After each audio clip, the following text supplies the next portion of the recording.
Hi, Steve Adubato. We are here at the North Ward Center in Newark, New Jersey.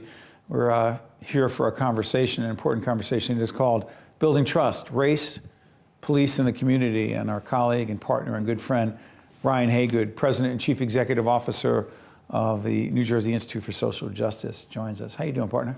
Look, thanks for having me here, Steve. It's great to be here, and particularly to participate in such a timely conversation as this one. Yeah, well, we were with you and your leadership over at the New Jersey Performing Arts Center. You and your colleagues and some others brought some folks together to have a similar conversation. We were trying to continue that dialogue. Talk to folks who are picking this up now for the first time.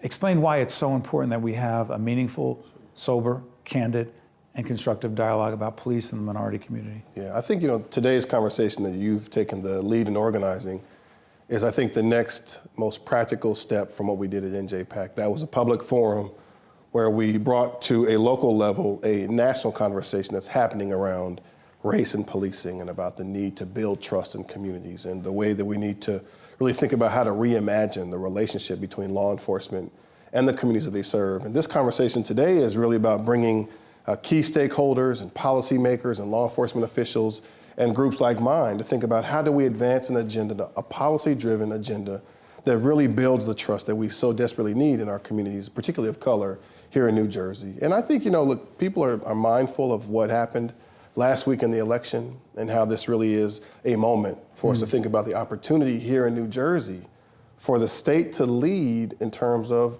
advancing meaningful police reform. So what does it mean, Steve, to have an agenda where law enforcement and community leaders and people who live in the community really think about how to reimagine a relationship between the law enforcement community and the community broadly that both builds public safety and trust together? And so I think as we're thinking about the national conversation that's taking place around race and policing, the national conversation about what the election means, here locally I think we have a chance to be a shining light for an example of what other cities across the country can look to.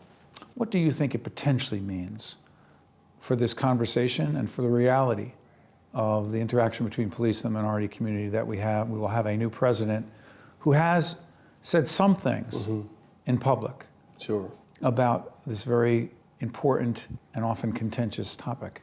I mean, I think for us, the opportunity we have here in New Jersey is to create the kind of relationship that you and I have been discussing for the better part of the last year, both in our private conversations and our public conversation at NJPAC and at this one today. This is really a chance for us here in New Jersey. I think nationally, President Trump and members of Congress, members of state legislatures across the country will be thinking about, so what's a good model for how to reimagine policing, how to transform the relationship between law enforcement and communities? Where does that exist in this country? And I think here in New Jersey, we have a chance to say, look to us. Here are things we're doing here. One, as you know, in the last year, the former Attorney General, John Hoffman, issued a body camera directive. At that time, he was one of the first attorney generals to do that, requiring all state troopers in New Jersey to wear body cameras this year. Why does that matter so much? Well, that matters because that's part of a broader conversation about what it means for police officers to be accountable to communities they serve, to be transparent, to have their actions recorded, for better or for worse, to record the instances in which police officers engage meaningfully and safely, and when they have challenges. I think what the community wants to know, absolutely, if you're a police officer, you want this transparency, you want this accountability, you want to go on record as showing how you're doing your job. And at the same time, if you're in the community and you're worried about police officers' behavior, you want to be able to see what it looked like in real time. So part of it is the body camera directive that the former Attorney General authorized, but that's trickling down to the cities now. Here in Newark, Director Ambrose explained that the city of Newark will have body cameras for all officers in the next year or year and a half. That's meaningful reform that the state of New Jersey is taking the lead on. And by the way, that's reference to Public Safety Director of Newark, Anthony Ambrose, part of our conversation with 12 leaders dealing with these issues. He will be part of that. By the way, the Essex County Sheriff, Romano Fontoura, is with us as well. Many of his men and women are wearing body cameras. That's right. And part of this conversation is you're finding law enforcement leadership embracing these police reforms, embracing opportunities for greater transparency and accountability. Is New Jersey the exception? New Jersey is one of the rare states that has taken the lead on requiring state troopers to have body cameras and then moving to the cities to require the same.